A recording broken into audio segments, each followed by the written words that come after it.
My parents told me they just couldn't afford to take me on a family vacation. They said prices were crazy, money was tight, and we'd do something small later. I believed them, because I wanted to. Then, at the airport, I saw my sister's kids. Not in the food court. Not by the gate. In first class.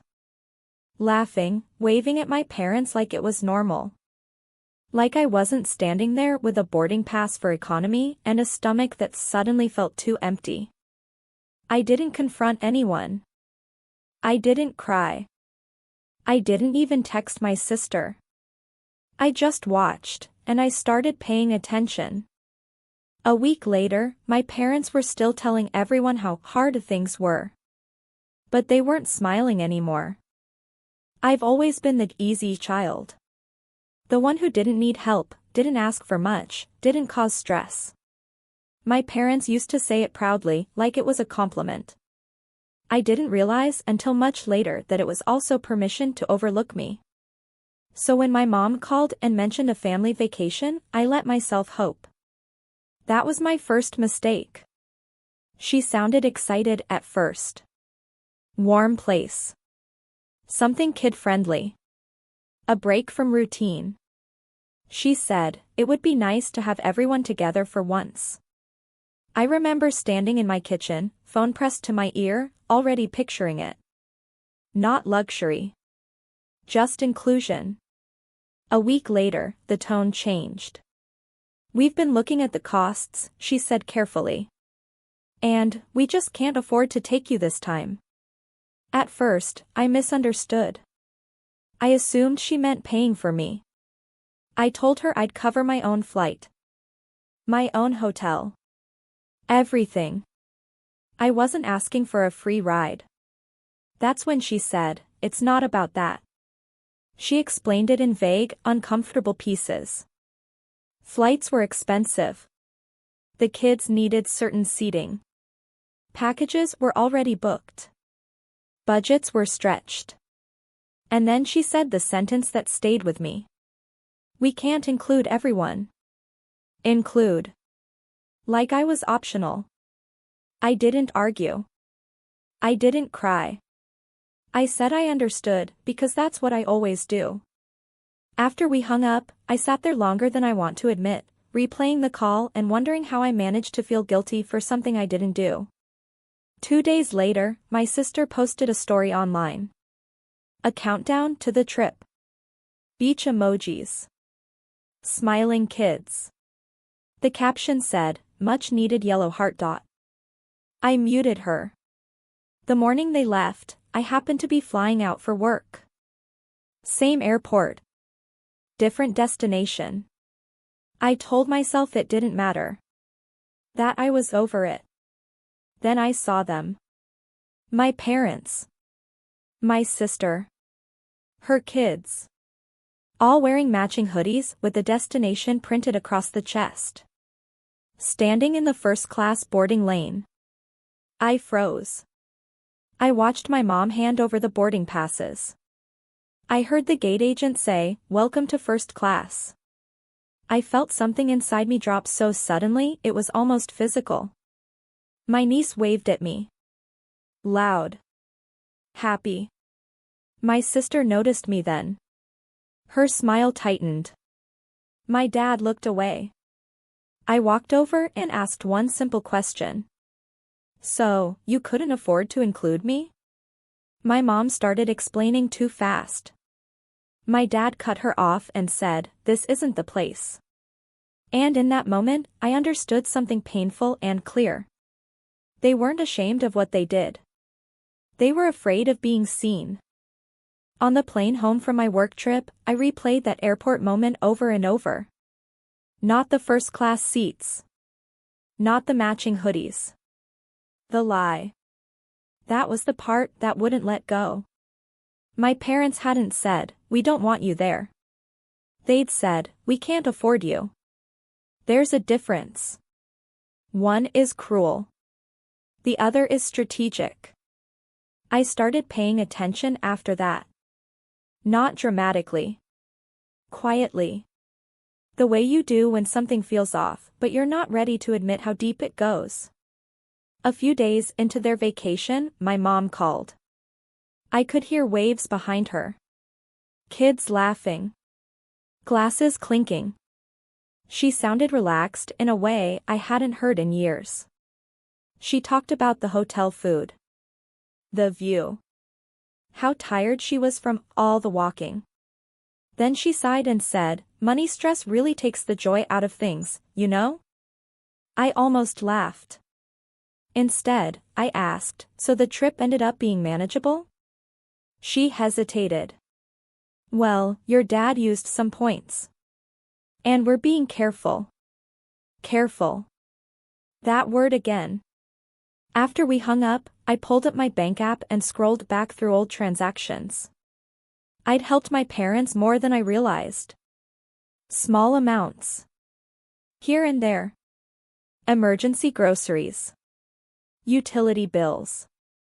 A temporary loan that was never mentioned again. At the time, it felt normal. Responsible. Loving. Now it felt like something else. I remembered a comment my sister once made at dinner, half joking, half smug. "Mom and Dad always figure it out. They've got money tucked away." I'd brushed it off then. This time, I didn't. I called my uncle a few days later under the excuse of checking in. We talked about work, family, nothing important. Then I mentioned, casually, Mom said something about trust paperwork. I didn't realize they'd already set that up. The silence on the line stretched too long. Finally, he said, "She told you that?" I said nothing. Let him fill the space. He cleared his throat. I thought they were waiting to explain everything together. Explain what? I asked. Another pause. Then, quietly, how things are structured. That was the moment my chest tightened. Not with anger. With understanding. This wasn't about one vacation. It was about long-term choices that had been made without me in the room. Plans drawn up. Decisions locked in. And I was the only one who didn't know the rules of the game. I thanked my uncle and hung up. That night, I opened my notes app again. I stopped listing feelings and started listing facts. Accounts. Names. Patterns. History. Because if my parents thought I was easy, they'd made one mistake. They'd underestimated how observant I could be when I finally stopped trying to be understanding. I didn't sleep much after that phone call with my uncle. Not because I was angry, but because my brain wouldn't shut off. Once you see the outline of something hidden, you start noticing all the places it casts a shadow. I requested a copy of my parents' old tax returns. Not secretly. Not illegally. My dad had asked me years ago to help organize some paperwork, in case something happened to them. At the time, it felt like trust. Now it felt like access. What I found wasn't dramatic. No secret millions. No movie-style betrayal. It was worse. There was a family trust, set up quietly 5 years ago. My sister was listed as the primary beneficiary. Her kids had contingencies. Education clauses. Healthcare language. Long-term support. My name appeared exactly once. As a secondary contingent, triggered only if very specific conditions were met. Conditions that realistically never would be. They hadn't forgotten me. They had planned around me. That realization sat in my chest like a weight. Not hot anger. Cold understanding. The kind that changes how you see every memory. Suddenly, things made sense. Why my parents always encouraged me to build my own life. Why they praised my independence a little too much. Why every big expense somehow revolved around my sister's emergencies, while my milestones were acknowledged with a card and a phone call. I thought about the airport again. About my dad saying, "This isn't the place." He wasn't protecting peace. He was protecting a structure. A few days later, my parents came back from their trip. They called like nothing had changed. Asked about work. Mentioned how exhausted they were. My mom even said, "Next time, we'll do something special with you." Next time. I didn't argue. I didn't bring up first class. I didn't mention the trust. Instead, I did something they didn't expect. I stopped helping. No more temporary transfers. No more last-minute fixes. When my mom hinted about money being tight, I sympathized, and did nothing. When my dad asked if I could look over some paperwork again, I said I was swamped at work.